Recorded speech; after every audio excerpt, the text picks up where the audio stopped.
Dobrý večer. Dobrý večer. My sme si to všimli, že ako náhle sme si sadli, tak ste tak hneď stíchli, ako profesionálne vyškolené publikum, ktoré vie, čo treba robiť, keď pani učiteľka vojde do miestnosti a rýchlo treba všetko odložiť. Prosím vás, píte, hydratujte sa a snad máte aj koláčiky pred sebou, lebo zase ako často máte čas na to, aby ste len tak počúvali a dali si pri tom koláčik. Žiadna z vás tu nemá žiadne dieťa, čiže celý bude váš. Prosím vás, vychutnajte si a prípadne si dajte ešte jednu rundu potom, smelo. Čiže my tu teraz strávime dnes spolu nejakú hodinku a pol, to možno aj na 3 koláčiky vám ide. Nehambite sa, nikto o vás nevie, doma o tom nehovorte. No a budeme teda začínať. Dnes večer sa budeme rozprávať o láske ku knihám, o čitateľských identitách, čo nie je úplne pojem, ktorý je u nás bežný, a pre túto príležitosť tu máme Hannah Schneewin, ktorá prišla zo Spojených štátov a my sme sa s ňou stretli minulý rok na Svetovom kongrese podpory čítania v Oxforde.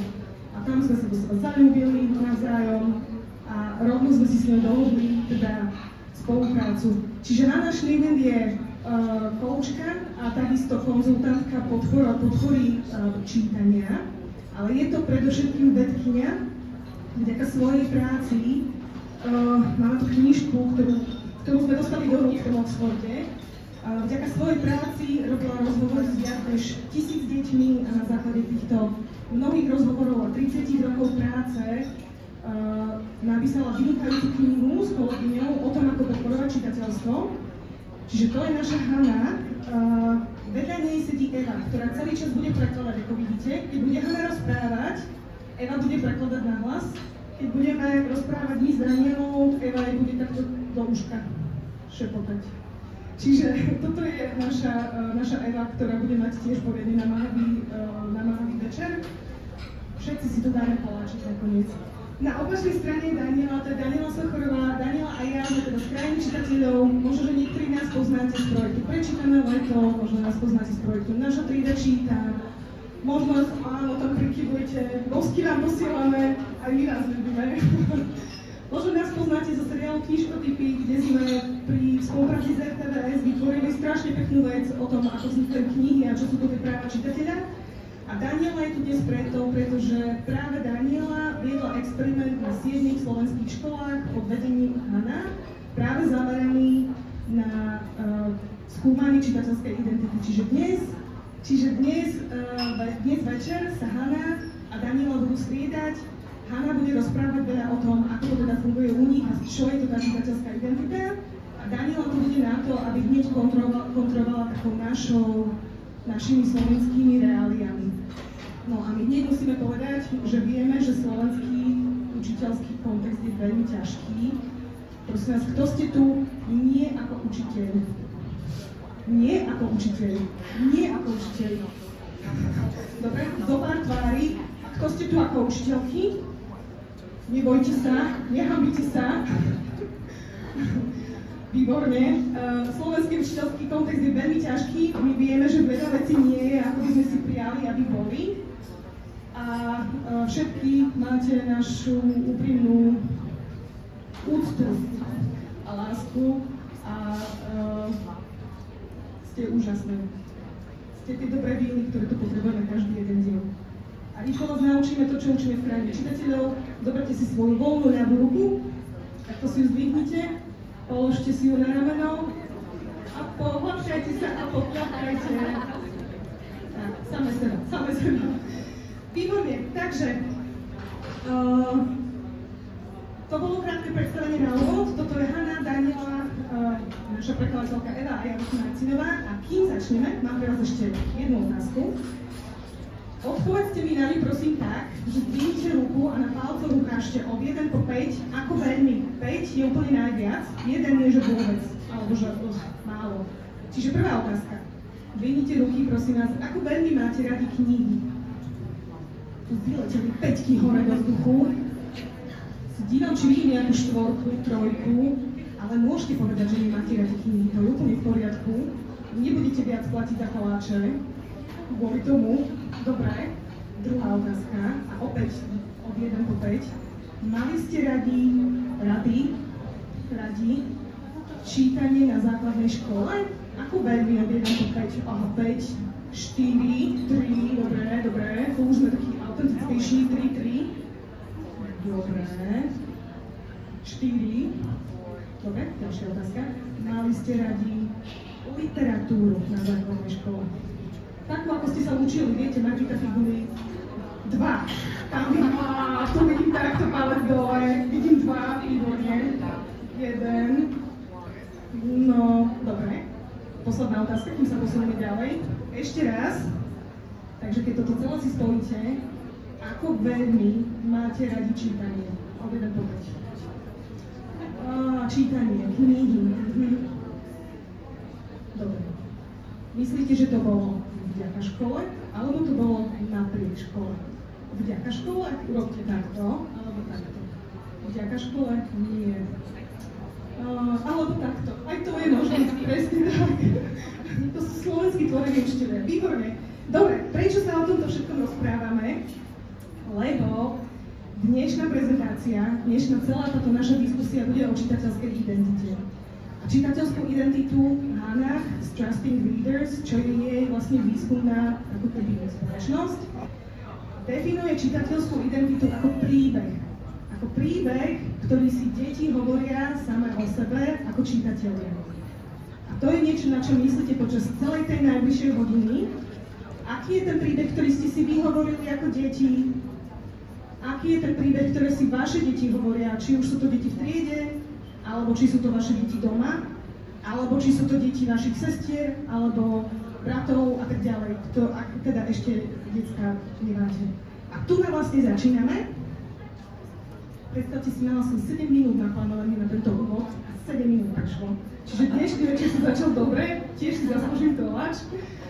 Tak, ideme na to a ideme sa teda popýtať Hannah, ako vlastne vyzerá čitateľská prax v bežnej americkej triede. A myslíte na to, nebude to iba séria anekdot, celé toto sa nám bude skladať do jedného veľkého príbehu o čitateľoch a o tom, čo si deti hovoria o sebe ako čitatelia.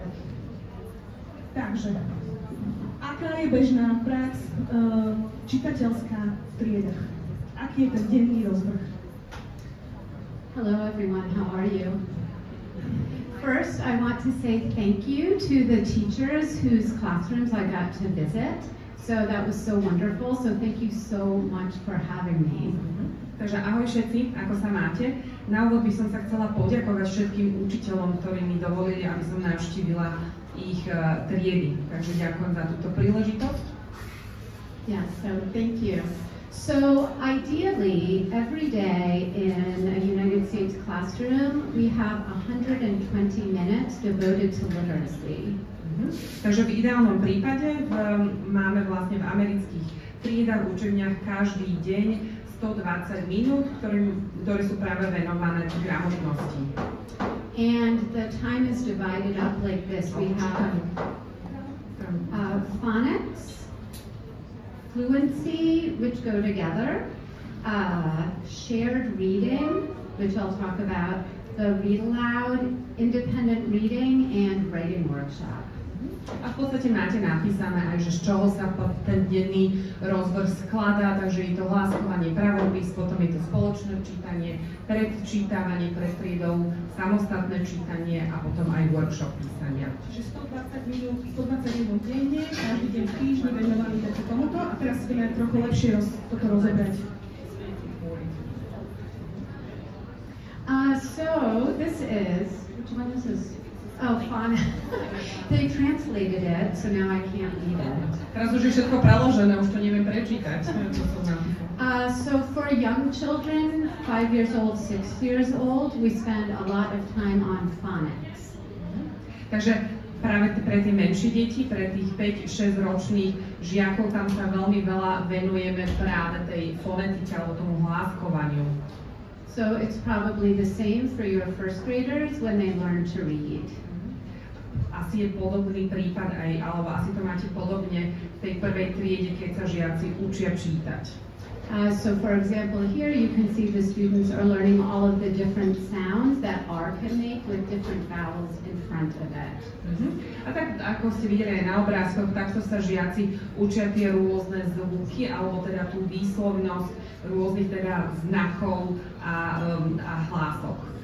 And so this is just in the lower grades, and then in the upper grades it turns more into spelling practice. A toto je v tých nižších triedách a potom v tých vyšších triedách je to viac potom aj o spellingu, alebo teda o tom hláskovaní a o tom právopise. The next thing is something I think you do not have. Takže my vlastne takéto vyhláskovanie, ten spelling, ten právopis nemáme veľmi.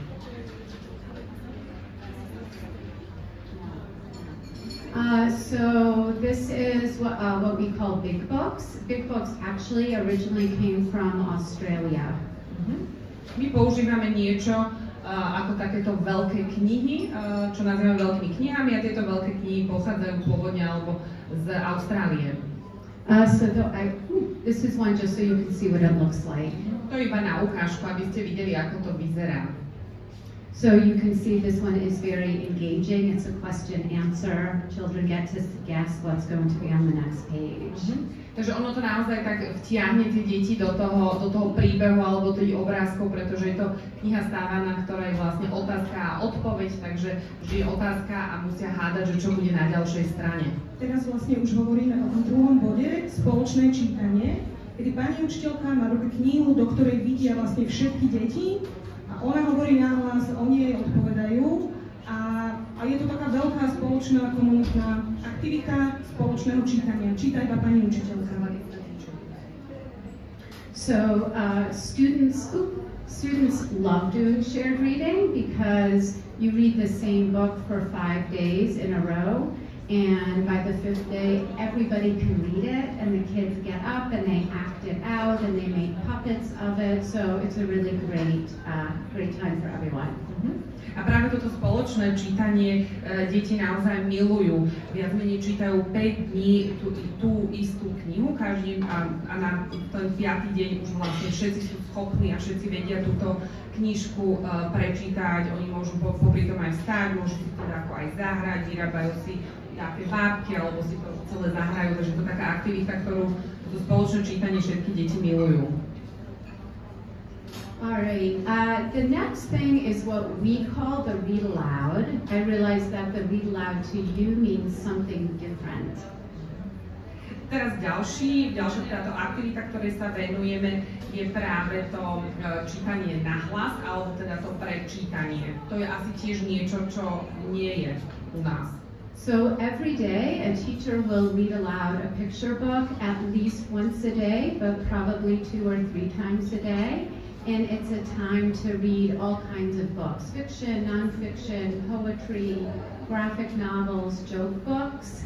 And the students get to do the comprehension work because they don't have to do the decoding work. A v podstate potom toto je to, že každý deň učiteľ prečíta dáku knihu, povedzme dáku obrázkovú knihu. Nie je to iba raz denne, môže to byť aj 2-krát až 3-krát denne a môžu to byť rôzne teda žánre, môžu to byť, máte to tu spomínané, obrázkové, náučné knihy, beletrie, také možno, že aj komiksy alebo také knižky s takými vtipmi. A čo je tam tá výhoda pre deti, že oni nemusia tú knihu dekodovať, dešifrovať, ale oni vlastne musia porozumieť to, čo učiteľ číta. And with older children, we might read aloud a longer chapter book. And then we read a chapter a day, and students cannot wait. They're begging you, read the next chapter, read the next chapter. A so staršími deťmi práve potom čítajú už dlhšie knižky, ktoré sa skladajú z jednotlivých kapitol a rozdeľujú sa vždy, že sa prečíta jedna kapitola, povedzme denne, a tie deti sa nevedia dočkať a naozaj si vyžadujú a požadujú a nevedia sa dočkať tej ďalšej kapitoly, teda pokračovania. So to do all of this, do you want to stop for a minute? No, I'm sorry. You were going to mention independent reading and writing. Right, and then Sorry. But we'll get to independent reading on the next one. Okay. So, Čiže v tejto chvíli sme sa tu operatívne dohodli, že i keď sa spomínali v prvej sekcii aj samostatné čítanie, v ktoré má vlastný čas. Ešte sa k nemu vrátime, budeme ešte o ňom hovoriť a takisto každý jeden deň pozostáva aj z časti, kde je to venované iba písaniu, či už je to písanie príbehov, alebo čo je to písanie akýchkoľvek jednoduchých úsekov textu. Z tohto sa teda skladá každý jeden deň vyučovaný v tých nižších ročníkoch, kedy to dieťa získava ako keby len základné zručnosti písania, čítania a porozumenia. Každý jeden deň, 5 dní v týždni, 120 minút. Ja by som sa teraz obrátila na Danielu. A Dani teda, prosím ťa, skús nám teda zhrnúť vlastne, aký je ten slovenský kontext, v čom sa teda podobáme a v čom sa nepodobáme.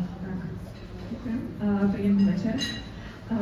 Takže slovenský kontext, ja tu vidím viacerých učiteľov, takže my naozaj, že pracujeme veľa s učiteľmi a veľa vidíme aj tú veľmi dobrú prax, ktorú robíte mnohí z vás.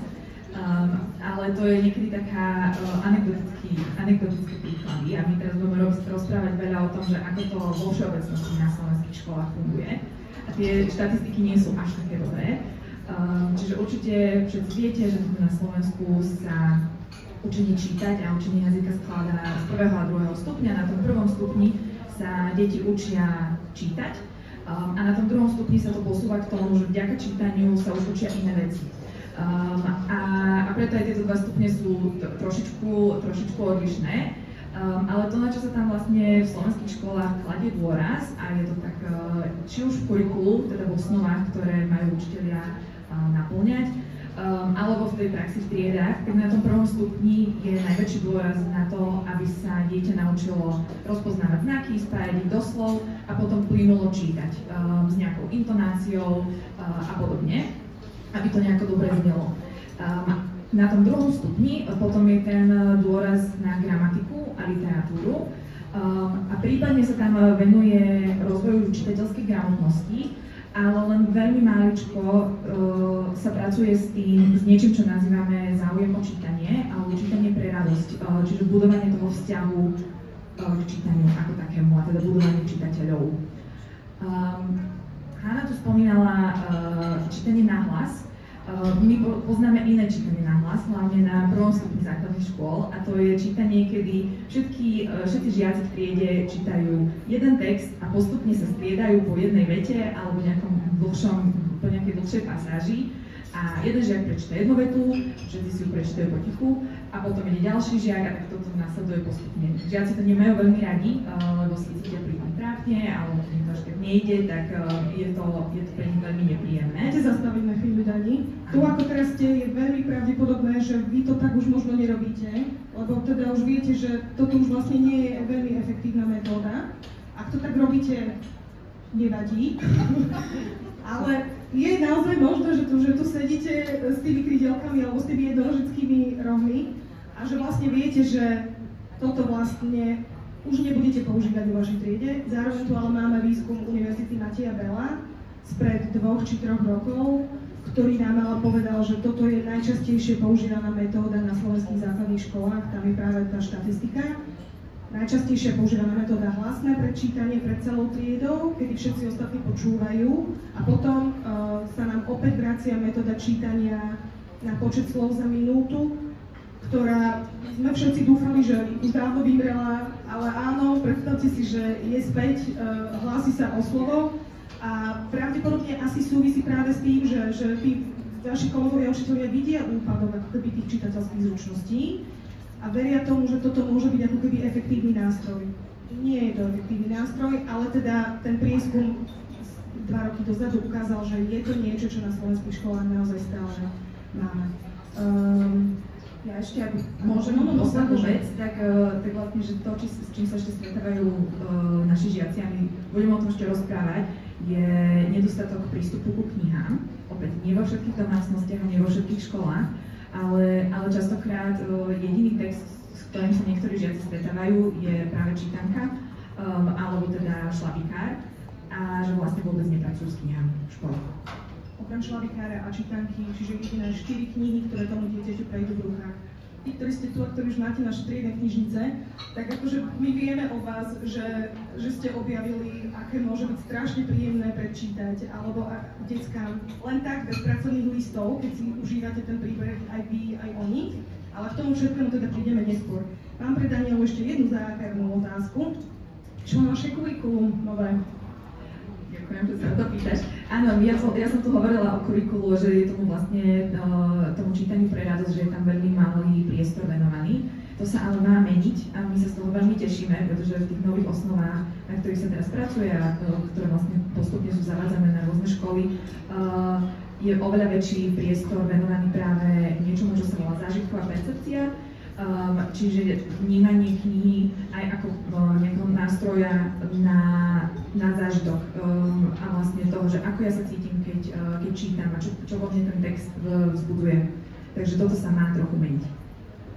Dobre, to bol náš úvod. Rozprávali sme teda o tom, čo sa deje v takej obyčajnej americkej škole, kde sa každý deň číta nahlas nejaká knižka, za ktorou nenasledujú pracovné listy, kde sa každý jeden deň decká dostanú ku knihám, ktoré čítajú samé, bez toho, aby dostávali potom pracovné listy. A vôbec dostávajú tam veľmi málo pracovných listov, takéto heretické prostredie to je. Toto je ako keby teda základ toho každodenného života. Ja pripomínam, že sa rozprávame o čitateľskej identite. Rozprávame sa o príbehu, ktorý si každé dieťa hovorí o sebe samom ako o čitateľovi. Toto je ako keby naša kontinuálna téma.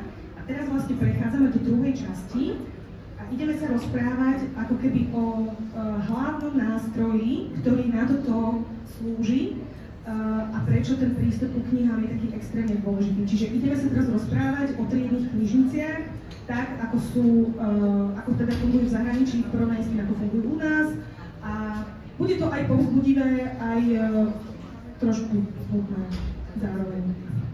Dobre, takže triedne knižnice, Hanna. Do not be sad.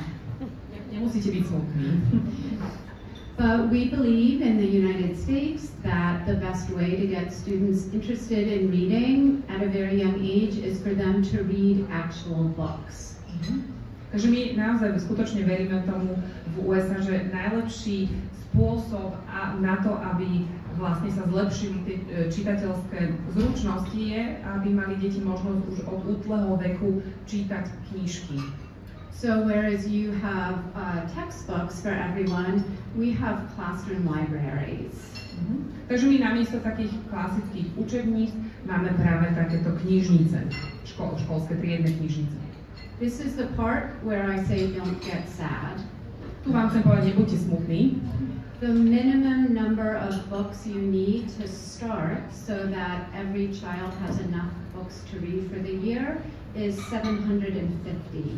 Že to minimálne číslo na to, aby vlastne každé dieťa malo dostatočný výber, aby si mohlo vybrať z dostatočného množstva kníh, tak to minimálne číslo je 750 rôznych knížiek. But that's okay. To je v poriadku. So when we have books, we have them divided up in lots of different ways. Takéto triedenie knížiek môže byť podľa rôznych spôsobov. I don't know what this says, but it should say we divide them by genre, author, topic, series, age, right, and reading level, age. Your Slovak is very good. Takže áno, vidíte tu presne, čo spomínala, že aké sú tie možnosti roztriediť si tie knihy v tej triednej knižnici. So this is what a kindergarten or first grade classroom would look like. Takto by mohla, alebo takto vyzerá vlastne ešte trieda v materskej škole, alebo naozaj v tom predškolskom zariadení a v tej prvej triede. So you can see the labels are pictures, and each book would have a matching sticker on it.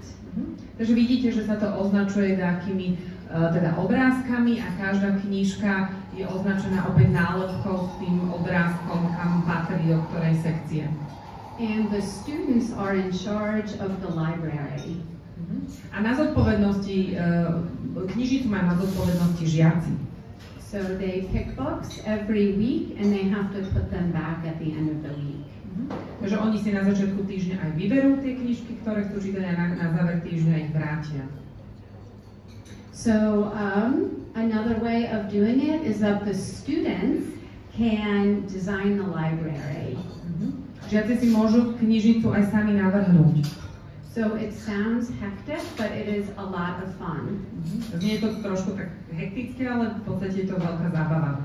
So you put all of the books out, Vyberiete všetky knižky, rozložíte ich and then the students put them in piles and decide what the baskets should be called. a potom ich samotní žiaci vlastne roztriedia do akých vlastne častí alebo sekcií a potom aj názvu to oddelenie. So they make baskets that you would never think of. Takže naozaj prichádzajú s nápadmi, ktoré by vám ani nenapadli, akože povedzme tých košíkov alebo oddelení, do ktorých budú knižky patriť. Like books about mean girls. Napríklad knižky o zlých dievčatách. Yeah, so they're better at putting the baskets together than we are. Takže oni sú lepší v tomto roztriedení knížiek ako my. So every day, students have at least 30 minutes a day of independent reading. Každý deň majú študenti alebo žiaci minimálne 30 minút na také samostatné tiché čítanie. And that makes sense. That's why you need so many books. A práve preto potrebujete tak veľa knížiek. So every child has their own book bag, and they pick the books. Takže každý žiak má takýto vlastný balíček knížiek a môže rozhodnúť o tom, čo si do toho balíčka vyberie, aké knižky. They do have to be books that they can read. So you'll see here this child has the first book of a lot of series books and some informational books. Takže ale musí byť schopný ich samostatne tie knižky prečítať, takže takto vyzerá napríklad jeden príklad, žiak si vybral prvý diel takej série knížek a potom rôzne ďalšie knižky informatívne. I have a question. Vyberajú si teda vždy v pondelok na celý týždeň do toho svojho košíka a musia ich prečítať do konca týždňa? Yeah, so usually teachers have a very good system.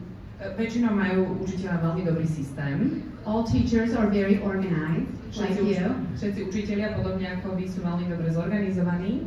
So usually students will go book shopping on Monday.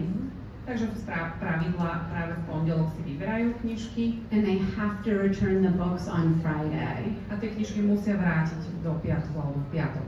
It's a little different for older students because you might have, if you're reading Harry Potter, you're not going to read it in 1 week. You know, so you might keep the book for a few weeks. Je to trošku iné v prípade starších žiakov, pretože napríklad Harryho Pottera neprečítate za jeden týždeň, takže si môžu nechať dlhšie alebo viacej týždňov, to môže trvať, kým beráte knižku. Chcem sa opýtať, musia ich prečítať? A čo sa bude diať, ak zistia, že ich knižka nebaví v strede týždňa? Alebo nestihnú prečítať tie knižky? So anytime there is a problem in the classroom, it's an opportunity for learning. Každý ako keby problém, v podstate aj príležitosť sa z toho problému naučiť niečo. So that happened to me. I taught first grade for 15 years. And the students have to solve it. Takže aj mne sa to dialo, ja som bola učiteľkou, 15 rokov som bola učiteľkou prvákov a vtedy to musíš tu ako žiaci, to nazvem, vyriešiť. So some students will say, no, that's unfair, we get to change our books. Niektorí žiaci môžu povedať, že to nie je spravodlivé, my by sme si chceli zmeniť ten výber knížiek. Other students say you have to try it because you can't give up reading it, and so keep trying and maybe you'll like it. So it really depends on the class. Ale teda aj žiaci môžu povedať tým druhým žiakom, že nie, musíš sa snažiť to opätovne prečítať alebo začni to čítať, možno, že sa ti to postupne začne páčiť, ale teda v podstate je to vždy iné, alebo teda sú tam rôzne možnosti. Čo by si, Hanna, povedala, že je najväčšia výhoda takéhoto knižného balíčka tak často? Každý týždeň nový balíček kníh, vždy trošku iného súdka. Prečo je to také dobré? So we know that the research on choice, motivation, and engagement is huge. Takže ako keby my vieme, aj výskum ukazuje, že práve tá možnosť výberu a možnosť teda tej motivácie a tej angažovanosti, alebo teda možnosť výberu je veľký faktor tej motivácie aj tej angažovanosti alebo angažovania sa. So the more we can give students choice, the more likely they are to want to read. Takže o čo väčšiu možnosť výberu dáme tým žiakom, o to väčšia je pravdepodobnosť, že budú radi čítať. It's not perfect. Nie je to dokonalé. There are always kids who still say, I can't find anything I want to read.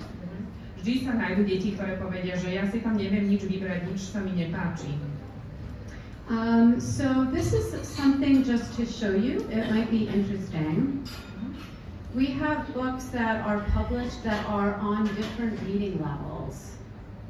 Takže to len ako keby taká ukážka, že sú rôzne úrovne alebo rôzne úrovne toho čítania alebo tých knížiek. So you can see the book at the top would be for a kindergartner or a first grader. They're just pointing to each word, they're just beginning to decode. Then a little later, they have books that have more words on the page, still with big print, but more words on the page. Then third grade, you might be reading the book that's at the bottom. So again, there start to be more words on the page and very little picture support. And then fourth and fifth grade, you're reading, chapter books, no picture support. So this is what makes this way of teaching possible, is we have these leveled books. A to je vlastne iba taká ukážka, že aké sú tie možnosti, ako prispôsobiť knižky teda tomu veku. Tak hore máte napríklad knižka, ktorá je naozaj vhodná ešte pre deti v materskej škole alebo pre prvákov, kde máte naozaj iba pár slovíčok a teda veľký obrázok. Potom pod tým už to postupne je viacej slov, ale ešte stále sú tam veľké obrázky.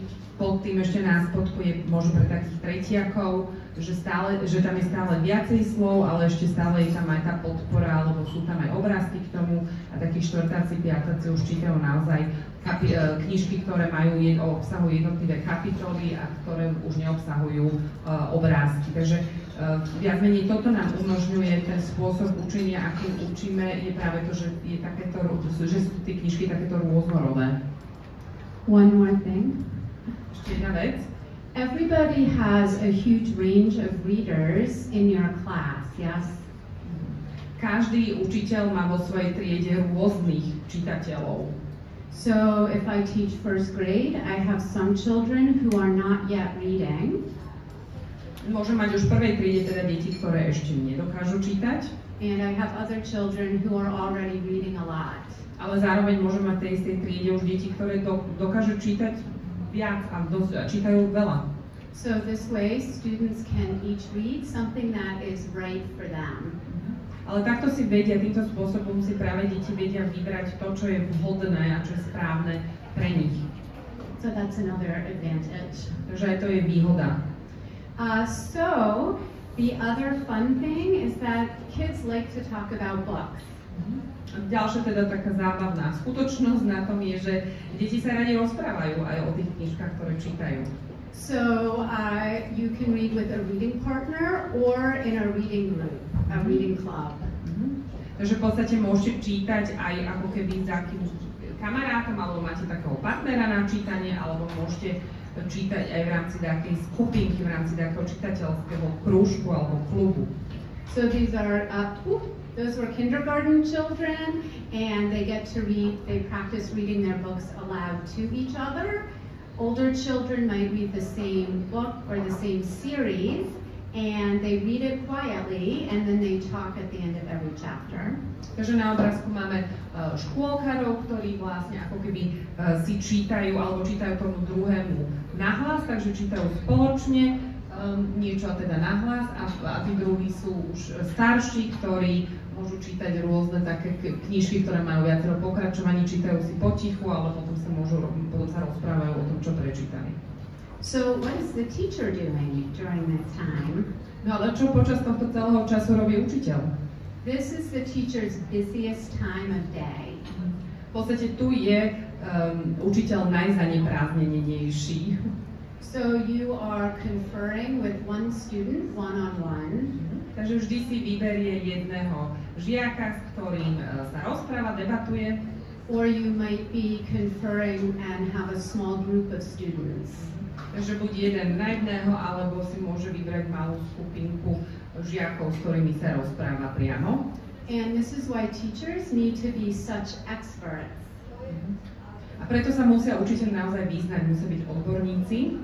Because you need to be able to assess each child. Pretože učiteľ musí vyhodnotiť a vedieť zhodnotiť každého žiaka samostatne. And teach that child what they need. A učiť toho žiaka práve to, čo potrebuje. This is my favorite time of day. To je moja najobľúbenejšia doba, alebo najobľúbenejší čas celého dňa. OK, thank you very much. Čiže teraz sme sa teda rozprávali o tom, že čo je toto samostatné čítanie. Povedzte,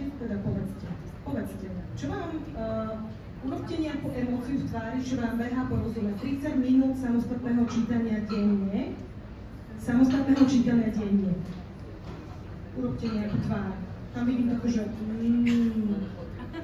super, super. Máte na také niečo príležitosť? Niekto má 30 minút denne, ale to som videla také smelé. Povedzte, že nie. Prijali by ste si, dáva vám to zmysel? Prijali by ste si. Dobre, toto je, my vieme. My sme tu s vami. Ideme sa teraz obrátiť k Daniele a ideme sa porozprávať teda o tom, že ako je to teda na tom Slovensku. Vrátime sa k tej štatistike. Ukážeme náš najobľúbenejší a zároveň najmenej obľúbený slajd. Čiže teda Dani, prosím ťa, skús na to zhrnúť, ako je to na tom našom Slovensku. V krajine čitateľov dúfame, že sa raz dostaneme do stavu, že každá trieda bude mať 750 kníh. Žiaľ, tá situácia je na Slovensku dosť horšia. Toto číslo 41% pochádza z medzinárodného testovania PIRLS, ktoré vlastne skúma, ako sú na tom sčítaní štvrtáci. A vychádza z toho, že 41% slovenských štvrtákov má doma najviac 25 kníh. Najviac 41%, necháme nech to vstrebete. Čo to povedala? 41%? Počkaj, 41%, najviac 25 kníh, to je jedna polica. Myslia sa tým knihy detské aj dospelácké zároveň. Nemyslia sa tým detské a rozprávkové knihy. Zároveň, to znamená, že všetky kuchárske knihy, ovocné stromy, ako ich pestujete, Windows 98, ktorý doteraz nikto nevyhodil a už ho vlastne nikto nepoužíva. 25 takýchto kníh, teraz rýchla aktivita pre vás. Koľko máte doma poličiek? Toto je jedna a toto je bambilión. Keď chcete aj postaviť sa môžete. Výborne. Výborne, toto je ale veľmi zaujímavé mentálne cvičenie, pretože si predstavte, že vo vašej triede vlastne takmer polovička detí má doma. Ja si ublížim s tým mikrofónom dnes. Má doma toto. Vy máte doma to druhé a to je niekedy veľmi ťažké pre nás si predstaviť, ako teda vlastne pracovať s tými deťmi, lebo my teda čakáme, že keď poviete deckám, že doneste si zajtra domov z domu, do školy obľúbenú knižku, že ju majú. Ale 41% detí nemá obľúbenú knižku, ktorú by si z domu donieslo. Potom musia ísť do knižnice, pre rodičové knižnice strašne náročná situácia, veľakrát alebo knihkupectvo. Dobre, čiže to je prvá vec. 49% slovenských detí najviac je na poličke s knižkami. Čo ďalej? Ešte, čo Milá nám povieš? A u nás to môže zdať, že však to nevadí, že doma nemajú knižky, keď prídu do školy a majú tam školskú knižnicu, odkiaľ si môžu požičiavať knižky, alebo majú miestnu knižnicu, kde sa stretávajú s knižkami. Tak tam je tá situácia tiež pomerne zlá, pretože polovica škôl, základných škôl na Slovensku vôbec nemá školskú knižnicu. Tešíme sa z tých škôl, ktoré ju majú a ktoré ju funguje, ale teda, že veľa škôl ju nemá. A dokonca aj tie školy, ktoré ju majú, tak až 2/3 z týchto škôl vôbec nerobia výpožičky domov. To znamená, že dá sa tam ísť, ale deti si odtiaľ nemôžu zobrať knižku domov a potom si ju doma čítať. Väčšinou sú to len nejaké miestnosti, ktoré sú zatvorené, dá sa tam ísť počas hodín slovenčiny, spolu si tam čítajú čítanku alebo si prípadne pozerajú nejaké knižky, ale tam sa to vlastne končí. A miestne knižnice sú na tom veľmi podobne. My znovu z rôznych testovaní vieme, že deti, ktoré čítajú málo a majú doma málo kníh, sú práve tie, ktoré do miestnych knižníc chodia najmenej. Čiže čakajte, že keď dieťa nemá doma knižky, že bude čítať v nejakých iných priestoroch, je veľmi málo. Aký to má dopad potom na tie deti v tých triedach? Detská, ktoré prichádzajú z rodín, kde je veľmi veľa kníh, tie vaše deti z tých 2 milión knižných domovov, a ako teda v porovnaní s deťmi, ktoré práve prichádzajú z takého prostredia? Vytvára to ohromné rozdiely, pretože začínajú na nejakých úplne iných štartovacích pozíciách tieto deti, pretože tie, ktoré majú doma knižky a majú možnosť viac čítanie trénovať a sú väčšinou motivovanejšie, tak sa v tom čítaní posúvajú oveľa rýchlejšie. Avšak častokrát, opäť nie vo všetkých školách, ale v mnohých sa ide jedným tempom a čítajú sa rovnaké texty, bez ohľadu na to, že či to dieťa má toho tréningu viac alebo menej. My ešte doplňme tento jeden slajd so 41%. Keď sa pozriete na výsledky testovania pilot za posledné roky, počet teda tých detí, ktoré pochádzajú z maloknižného prostredia, je stále väčší. Počet tých kníh v domácnostiach stále ako keby klesá. A takisto sa stále zmenšuje počet detí, ktoré majú viac než 100 kníh doma. V porovnaní tento rok, v porovnaní s rokom 2001 vidíte, aký je veľký. Dôležité ale je, a toto nie je ale typicky slovenská vec, podobne to je vo viacerých štátoch Európy, dokonca aj vo Fínsku, predstavte si, aj v Poľsku, medzi našimi susedmi, ten trend je medzinárodný.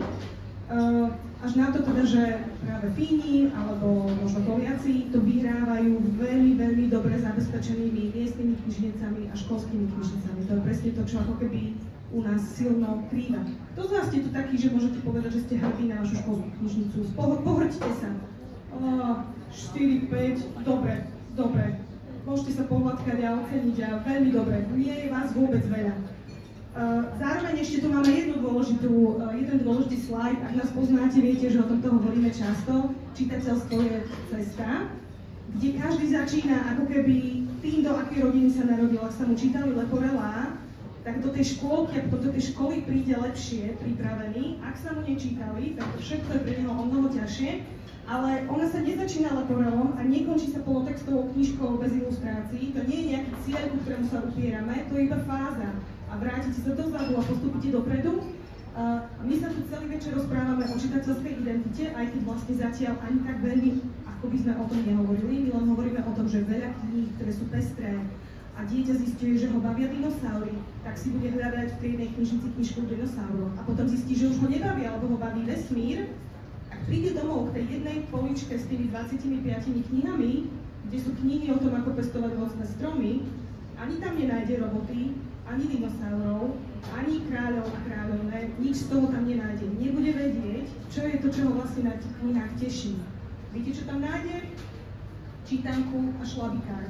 Najatraktívnejšie detské knihy na našom slovenskom trhu.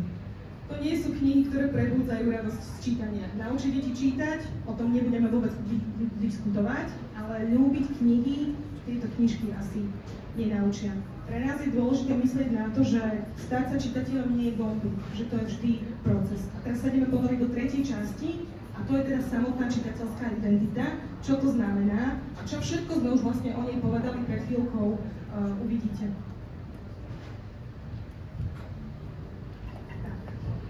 Hi again. So I say that reader identity is the story that the person tells about themselves as a reader. Takže ja tvrdím, alebo hovorím, že práve tá čitateľská identita je ten príbeh, ktorý si deti hovoria o sebe samých, keď čítajú, alebo keď o sebe hovoria ako čitateľovi.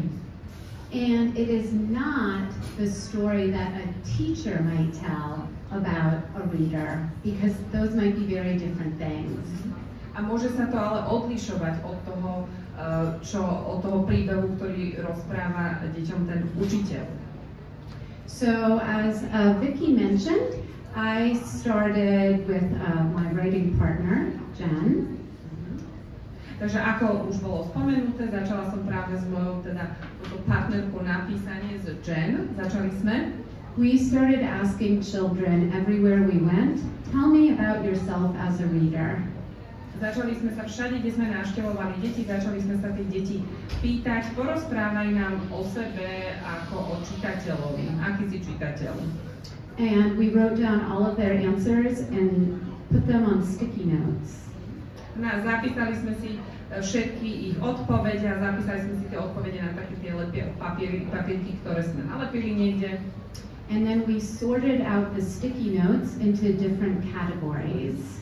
A potom sme všetky tieto odpovede, ktoré sme mali na tých jednotlivých papierikoch, rozdelili do kategórií. At the same time, we were reading a lot of research on self-efficacy, engagement, and motivation. A zároveň sme ale veľmi veľa čítali práve o týchto kategóriách, ktoré sú tu aj spomínané, ako je to, že poznám svoje schopnosti, alebo aké je to efektívne čítanie, aké sú tie postoje pri čítaní. So we put the two things together. Takže sme vlastne spojili to, čo sme si my sami naštudovali s tými odpovediami od detí. And this is what we came up with in terms of reading identity, that it's attitude, self-efficacy, habits, text choice, and process and practices. A v podstate takto sme definovali alebo nazvali práve, čo je to tá čitateľská identita, takže máte to tu napísané, teda postoje, alebo teda viera vo svoje vlastné schopnosti, návyky, výber kníh a teda to funkčné čitateľstvo. So attitude means how does the child feel about themselves as a reader, and how do they feel about reading and books. Takže ten postoj znamená, že ako dieťa vníma, aký má postoj k sebe, k samému ako čitateľovi a aký postoj má aj k tomu čítaniu kníh, ktoré číta. Tu vám možno ale hneď napadne, že to nebude statická vec, lebo postoj k čítaniu je niečo, čo sa mení v čase, alebo sa môže zmeniť v čase. Ak ste nemali radi čítanie a objavili ste Harryho Pottera, odrazu možno zistíte, že vlastne môže byť. Čiže celá čitateľská identita je niečo, čo je to fluidný balíček, ktorého obsah sa mení a máme na neho veľký dosah. Čiže to bola teda prvá časť, postoje. So the next thing we think about is self-efficacy. Self-efficacy is a psychological construct. Ďalšia vec je viac menej taký ten, ako keby, aký účinok to má na toho človeka, na seba samého. To je niečo, čo je taký aj psychologický konštrukt. And it means basically, do I believe in my ability to work hard and reach a goal? A znamená to v podstate, že či ja sám sebe verím vo svojej schopnosti a verím, že som schopný dosiahnuť cieľ. So students with high self-efficacy are willing to take on a challenge. Takže práve žiaci, ktorí majú takúto vysokú vieru v seba samého, sú ochotní aj prijať nejaké výzvy. And children with low self-efficacy are often struggling readers. A deti, ktoré majú práve takúto vieru vo vlastné schopnosti nižšiu, tak často aj viacej bojujú s tým čítaním. The next thing is habits. Ďalšia vec sú práve tie zvyklosti. So what you read, where you read, how you read, and what do you think about as you read? What are your purposes for reading? Takže to znamená, čo čítáš, kde čítáš, ako to čítáš, čo vlastne, aký je ten úmysel toho čítania. It's important to know that the child is not always in charge of their habits. Je dôležité si uvedomiť, že práve tieto zvyklosti nemá dieťa vždy pod kontrolou. So it's not about judging a student. Takže nejde tu o to, aby sme dáko hodnotili žiaka. It's about finding out about it. Ide tu skôr o to, aby sme si boli vedomí, aby sme to identifikovali. And then the last part is, I forgot text choice. Text choice means, what do I like to read? Takže ten výber textu znamená, čo rád čítam. And it also includes now if I like to listen to books, or if I like to read books on a device, or do I like to read actual books. A tam spadá presne aj to, či radšej uprednostňujem počúvať knihu, alebo si ju prečítať na nejakom zariadení, alebo či rád čítam naopak skutočné knihy. And then the last thing is the reading process, which is the metacognitive part. A potom tá posledná vec je práve tá tzv. Funkčná gramotnosť, takže to je tá metakognitívna časť toho celého. So it includes how a child decodes words, Takže zahrania to dekodovanie slov zo strany dieťaťa, how they deal with unfamiliar vocabulary words, ako sa vysporiadajú so slovíčkami, ktoré nerozumejú, what they do if they're reading something and they don't understand it, ako potom sa správajú, alebo čo robia, keď si niečo čítajú, čo mu nerozumejú. and their awareness of their own thinking. A to ich vlastné uvedomenie si vlastného zmýšľania. So we want students to be able to stop and say, I don't understand what I just read, I'm confused, let me go back and reread it. Takže mi naozaj cieľ je, aby žiaci alebo študenti sa stopli, zastavili a uvedomili si, že však ja nerozumiem tomu, čo čítam, preruším to a vrátim sa a prečítam si to ešte raz. So when we were in one of the classrooms, I asked the children to draw a picture of yourself as a reader. V jednej triede sme žiakov požiadali, aby nakreslili obrázok seba ako čitateľa, ako sa vnímajú. Hanna bola v pondelok a v útorok na dvoch slovenských školách na aktivitách, na návšteve. And this little girl said, this is me and what I think about when I read. A práve to malé dievča sa takto vnímalo, že to som ja, keď čítam. So it's a good child way of her telling us, I'm metacognitive. Takže to je dobrý spôsob, ako vám to dieťa chce zdeliť alebo povedať, že teda má túto metakognitívnu stránku. I also ask students to do a reading timeline for themselves. Často aj požiadam žiakov, aby si spravili časový plán čítania. It's good for you to do also with them. Je to takú časovú os. Je dobré, ak to s nimi aj vy spravíte. So this boy remembered reading and he made a plan for the future. Že vlastne on si práve takto navrhol v podstate to svoje čítanie, aj čítanie do budúcnosti. See, he said what he wants to read when he's 20 to 30 years old and 30 to 50 years old. Takže práve napísal, že čo chce si prečítať, keď bude mať 20 až 30 rokov, alebo 30 až 50, že aké knihy bude vtedy čítať. Neviem, či teda vidíte až tak ďaleko, ale je tam aj taká čiara, ktorá vedie pred 13. rokom. Vtedy povedal, že toto on ešte nečíta, ešte to nemôže čítať, ešte nemá dostatok rokov na to.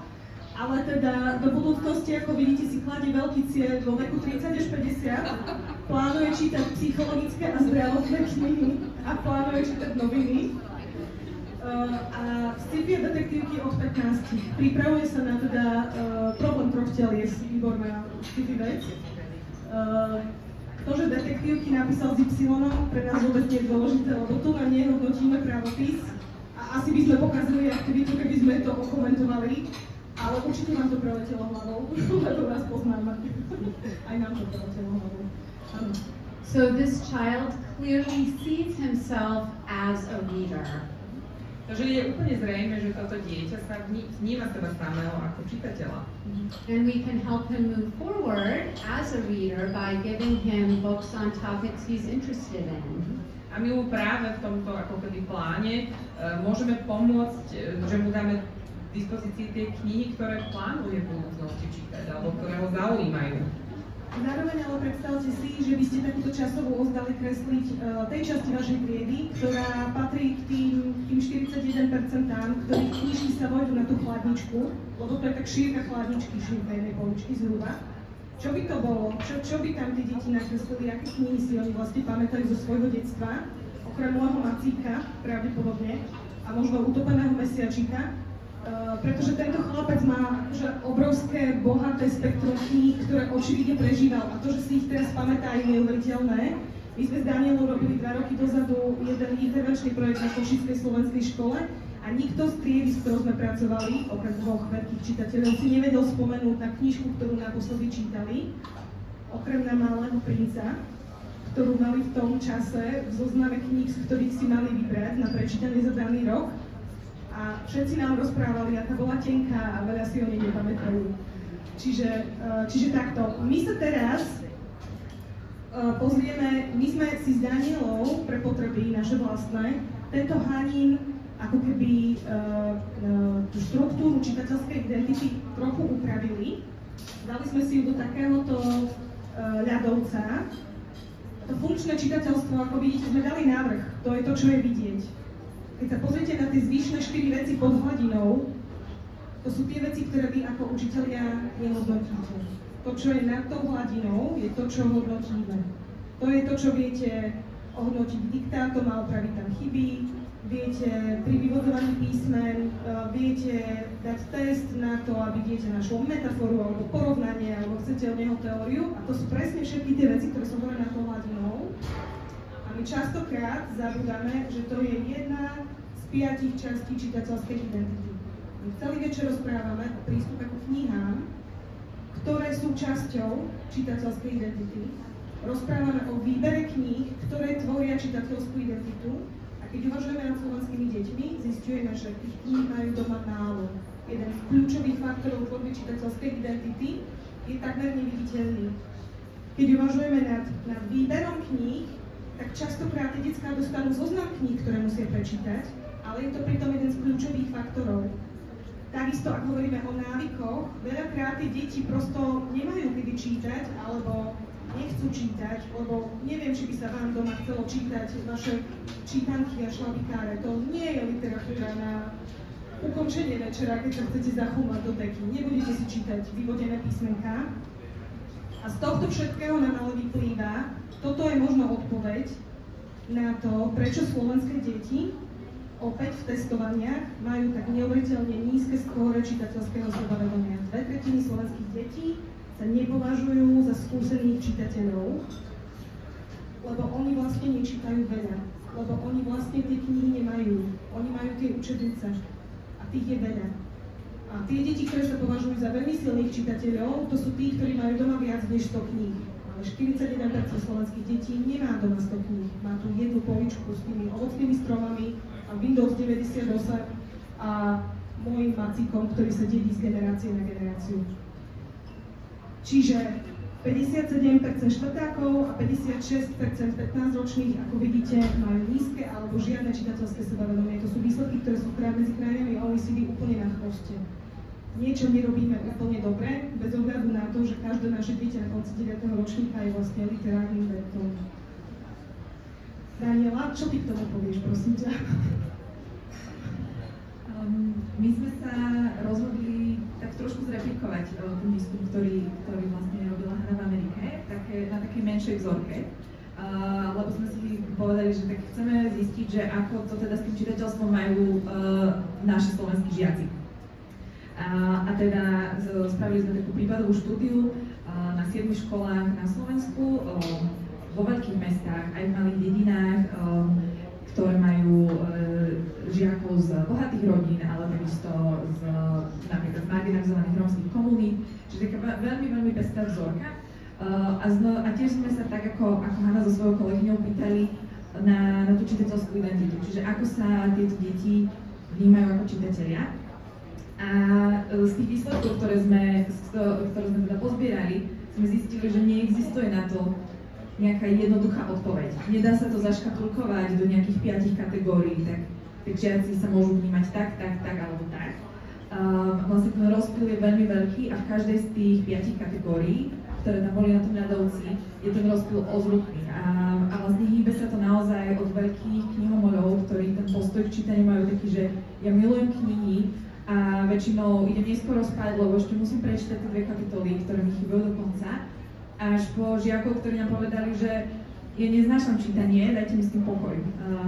Tie návyky boli tiež veľmi rozdielne, že mali sme tam tínedžerov, ktorí hovorili, že ja vlastne už nečítam, že knihu som naposledy držal v ruke možno v 3. ročníku ale pýtam sa umelej inteligencie, že koľko potrebujem, že aké ťažké môže byť krídlo môjho lietadla, ktoré chcem zostrojiť, keď chcem zdvihnúť nejaký náklad. Čiže veľmi technické veci a že toto je to čítanie, ktoré oni teraz, takto oni teraz čítajú. Takisto tam boli žiaci, ktorí povedali, že ja vlastne nechodím vôbec do knižnice, ale chcel by som začať, lebo vlastne doma nemám dostatok. Takže ten rozptyl tam bol naozaj že veľmi veľký. To, čo nás prekvapilo asi najviac, bolo, že my si častokrát myslíme o tínedžeroch alebo o žiakoch na 2. stupni, že oni vlastne nechcú čítať, lebo ich to už proste vôbec nezaujíma a sú aj takí, ale veľmi veľa žiakov nám povedalo, že chcelo by som čítať viac, ale nemám na to čas. A to potvrdzuje aj prieskum, ktorý robila Univerzita Mateja Bela v roku 2020. Tiež im tam vyšlo, že až 50% žiakov na 2. stupni by čítali viac, ale sa im zdá, že nemajú na to čas, lebo majú 4-krát do týždňa tréning, alebo majú iné záujmy, ktoré majú pre nich vyššiu hodnotu. A pokiaľ my teda im nevytvoríme priestor na to, aby čítali v školách, tak oni ten priestor mať nebudú.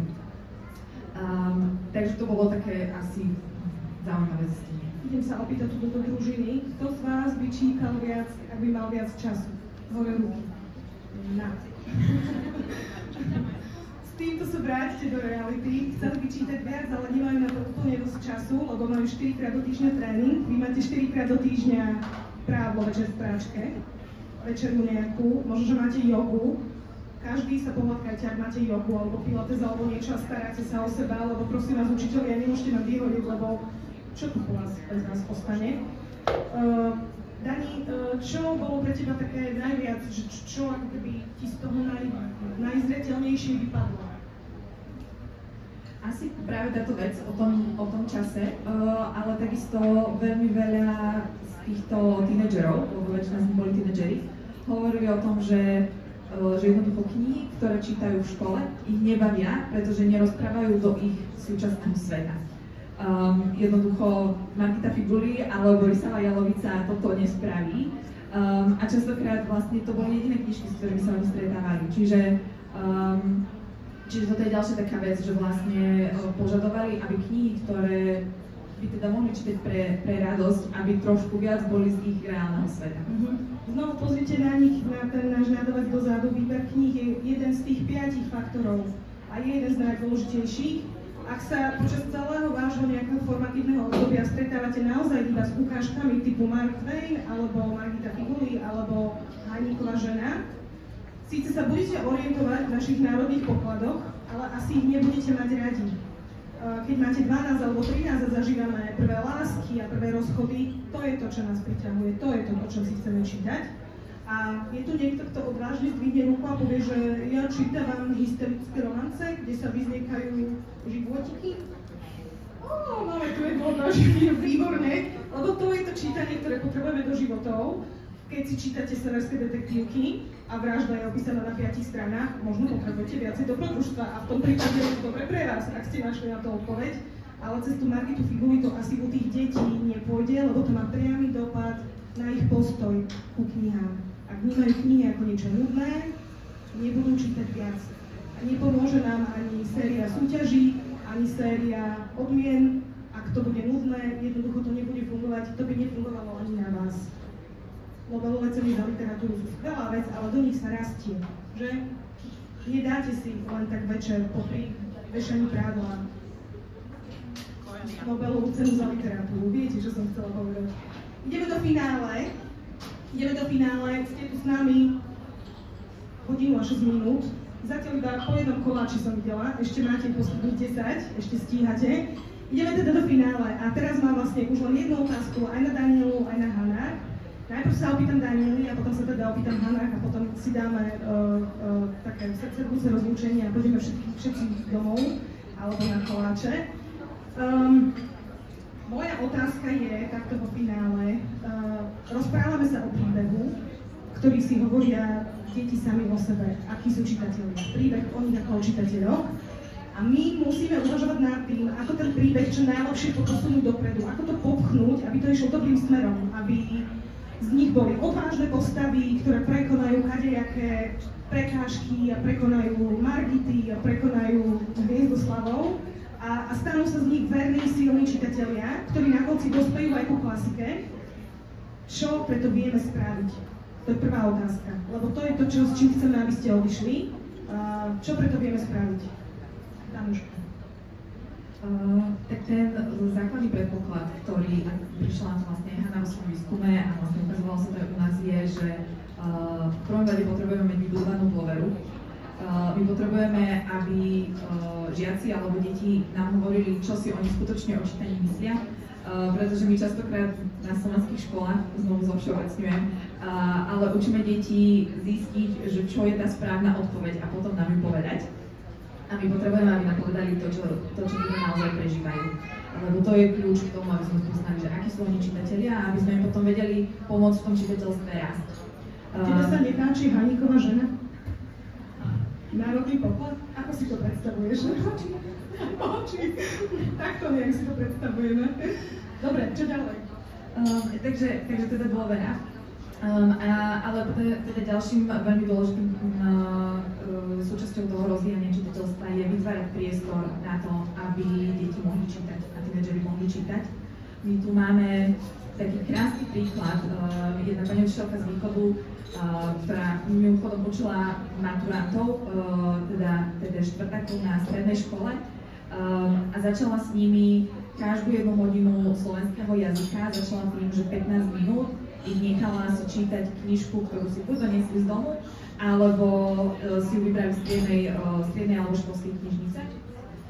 A títo maturanti to veľmi oceňovali, pretože mnohí z nich naozaj mali radi čítanie, ale už si na tom maturitnom ročníku nevedeli nájsť čas.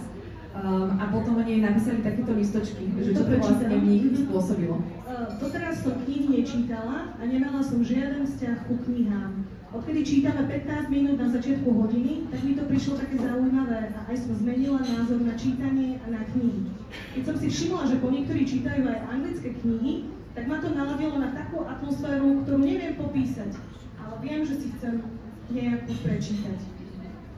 A čo vidíte, zmena postoja voči čítaniu u dievčaťa, ktoré nikdy nemalo záujem o čítanie, ale tá zmena postoja prišla s možnosťou výberu knihy, ktorý prišiel s prístupom k knihám. Keď sa v triede objavila triedna knižnica pre 18-ročných maturanti, pani učiteľka v maturitnom ročníku 3-krát do týždňa dá deckám 15 minút na začiatku hodiny, tak s touto zmenou, bez hodnotenia, ona sedí s nimi a číta si s nimi svoju knižku.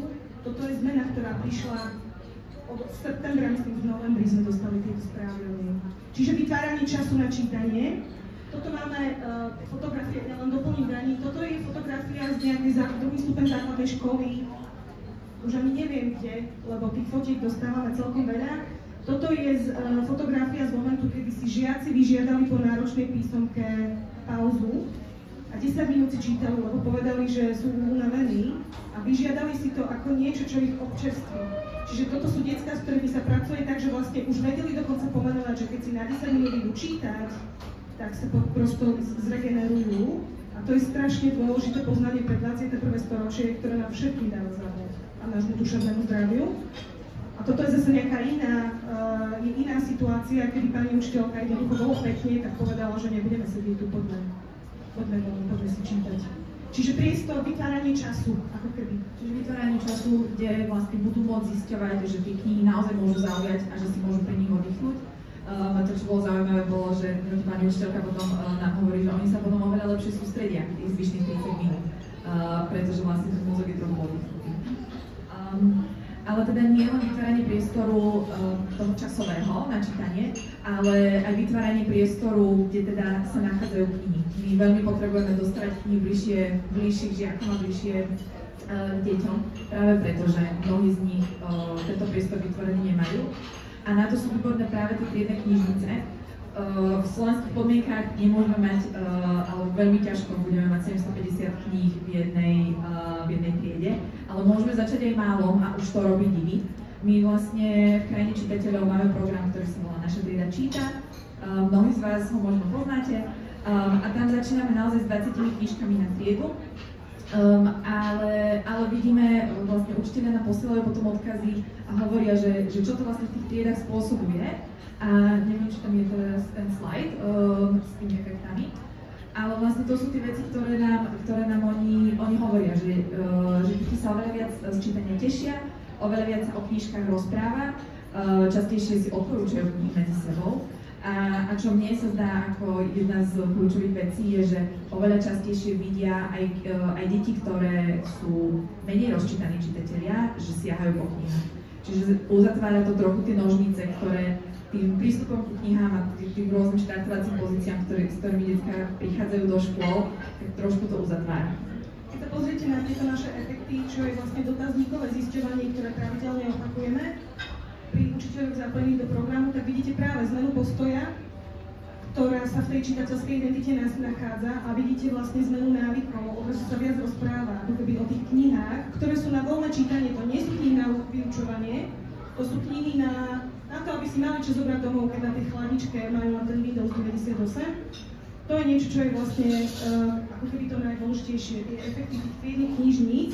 A čo sa potom, ale kde to končí, ono to vlastne dorazí na tú hladinu, lebo tie deti odrazu lepšie rozumejú, majú širšiu slovnú zásobu, majú kvalitnejší písomný prejav, robia menej chýb, ono to do toho funkčného čitateľstva vlastne dorazí. A to, čo je vlastne našim cieľom, je budovať samostatných, sebavedomých čitateľov. A my potrebujeme im v tom veriť, tam znovu prichádza tá dôvera, ale zároveň potrebujeme učiť, ako to svoje čitateľstvo spoznávať, lebo ja aj vy už zrejme vieme, že čo v čítaní máme radi, aké knižky sa nám páčia a vieme si ich vybrať. A presne toto isté potrebujú aj títo študenti. My sme boli včera na jednej základnej škole, práve sa pozrieť aj z Hana.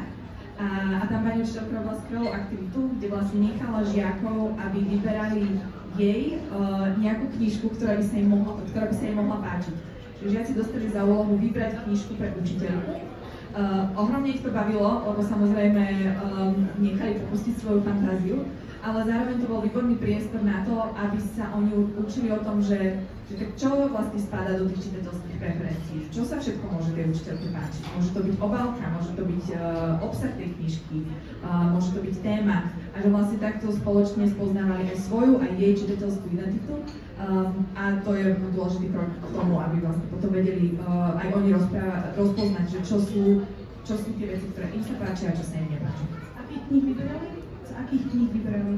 Vyberali z kníh, ktoré mali v triednej knižnici, čiže mali obmedzený výber možno 30 alebo 40 kníh. Ešte musím sa jednu vec opýtať Daniely, kým ideme k Hanách a teda spoločne sa rozlúčime. Máme tu také magické slovo, možno ste ho už zachytili v éteri, a to slovo je čitateľské portfólio. Zachytili ste?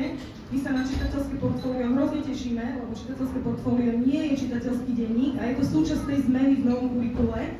Čiže, Danuška, prosím ťa, máš nejaký krátky, super vysvetľovací mechanizmus, ako povedať, čo teda je to portfólio a čo nie je čitateľský denník a prečo ho spomíname pri čitateľskej identite? Práve čitateľské portfólio, keď teda sa zavedie do škôl, má potenciál rozvíjať teda to sebapoznanie žiakov, čo sa im páči a čo sa im nepáči, pretože funguje, niečo môže byť podobné čitateľskému denníku, je to nejaký súbor zápiskov alebo rôznych interpretácií z vecí, ktoré to dieťa v škole prečítalo.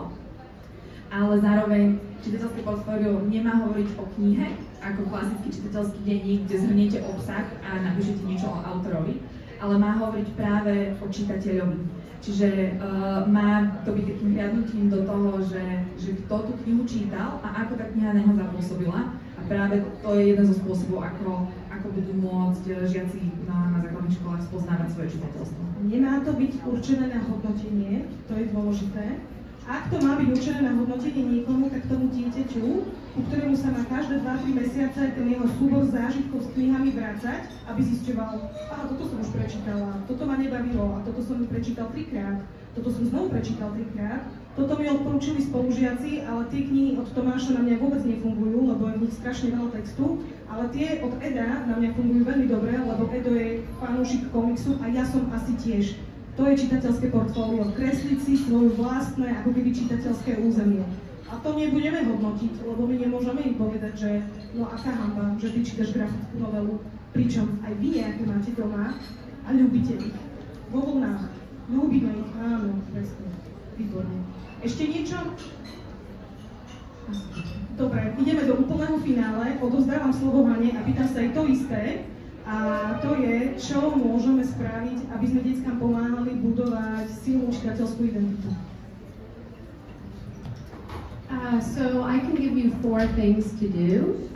2 of them you can do in your classroom tomorrow because you do not need any books. Takže ja vám môžem odovzdať viac menej také 4 odporúčania alebo 4 veci, ktoré môžete urobiť. 2 z tých vecí, o ktorých budem hovoriť, môžete už zajtra spraviť vo vašich triedach alebo realizovať vo vašich triedach, lebo k tomu nebudete potrebovať viac menej nič naviac. So number 1, talk about yourself as a reader. Takže to číslo 1, to odporúčanie, hovorte o sebe samom ako o čitateľovi, alebo aký ste čitateľ. Students need reading role models. Žiaci potrebujú mať aj také tie vzory alebo tie modely v tom čítaní. And they need to hear that sometimes reading is really hard for you. A potrebujú aj oni od vás počuť, že niekedy je to čítanie náročné aj pre vás. Number 2, talk to them about who they are as readers. A potom takisto rozprávajte sa s nimi o tom, ako sa oni cítia a akí sú oni čitateľmi. The first time you say, let's talk about who we are as readers, they'll look at you very strangely. Keď im prvýkrát vlastne spomeniete takúto otázku alebo niečo, že kto sme my alebo akí sme my čitatelia, budú sa na vás pozerať zvláštne. But the more you do it, the more they'll get used to it. Ale zvyknú si postupne, o čo viac to budete opakovať. So those you need no books for. Takže vlastne na tieto 2 ako keby aktivity nepotrebujete žiadne knihy. And I'm very sorry, na to nepotrebujete ani tie Pulitzerové alebo Nobelové ceny. Hej, na to stačia aj tie grafické novely, alebo tie horúce historické novely, alebo už čokoľvek, čo máte radi. One other thing you could do is read aloud to them, even 5 minutes a day. Ďalšiu vec, ktorú môžete urobiť, naozaj to spoločné čítanie, alebo to čítanie, teda predčítavajte im. To môže byť aj 5 minút denne. It does not have to be the whole book. Nemusíte im prečítať celú knihu. You might read 1 chapter of a book because then they want to read it. Môžete im ako keby prečítať 1 kapitolu a možno to práve v nich podnieti, že ani to budú chcieť prečítať. And no one is ever too old to be read to. A nemáte žiadneho starého poslucháča v podstate na čítanie, neexistuje starý poslucháč. And then the last thing, which Daniela also said, A tá posledná vec, ktorú spomínala aj Daniela, give them time to read. Dajte im čas na čítanie. Even if it's 5 minutes a day, Ak by to malo byť aj len 5 minút denne. because you can do a lot with 20 books. Pretože už s 20 knihami môžete veľa dokázať. And 5 minutes a day over time adds up. A v podstate 5 minút denne to sa bude ščítavať. And I just always say to myself that I have the power to have a student tell a different story. That's what teachers get to do. A v podstate ja si tak vždy hovorím, že ja mám ako keby tú moc alebo tú možnosť dať tomu žiakovi príležitosť vytvárať teda ten príbeh. A to je všetko. A to je všetko pre dnešný deň, večer. Chceme, aby ste odchádzali s tým, že to, čo môžete spraviť, je teda začať im čítať a dostať ich bližšie ku knihám a hovoriť o sebe ako o čitateľoch a čitateľkách. Myslíte na to, že vy ste tiež súčasťou toho príbehu. Vy ste pravdepodobne tá dobrá víla, ktorá sa tam zjaví v tej popolučke napríklad. Alebo v prípade potreby ste možno, že ten verný psík, ktorý neustále beží vedľa toho hlavného hrdinu, keď on musí prekonávať všetky tie skážky, veľké prekážky. Alebo možno, že máte krídla v tom príbehu toho konkrétneho dieťaťa. A myslíte na to, že vy ste jeden z tých najväčších, najúčinnejších častí, jedna z tých najväčších, najúčnejších častí príbehu každého jedného dieťaťa, s ktorým prichádzate dohromady. A veľmi často ste možno jediní, ktorí máte možnosť ich tam popchnúť. Čiže dnes vám teda povieme, že choďte domov s touto ťarchou sveta na ramenách, dajte si horúcu vaňu a pohár červeného alebo dobrú knihu a zajtra sa vráte náspäť do toho vášho príbehu, stínajte hlavy drákom, či už sú to TikToky, Netflixy, fyzika, čokoľvek to je, stínajte hlavy a myslíte na to, že ste jedna z najdôležitejších súčastí týchto príbehov. A ako my máme na konci našich akcií, dávame vám požehnanie a teraz si chodte čítať. Ďakujeme za vašu pozornosť.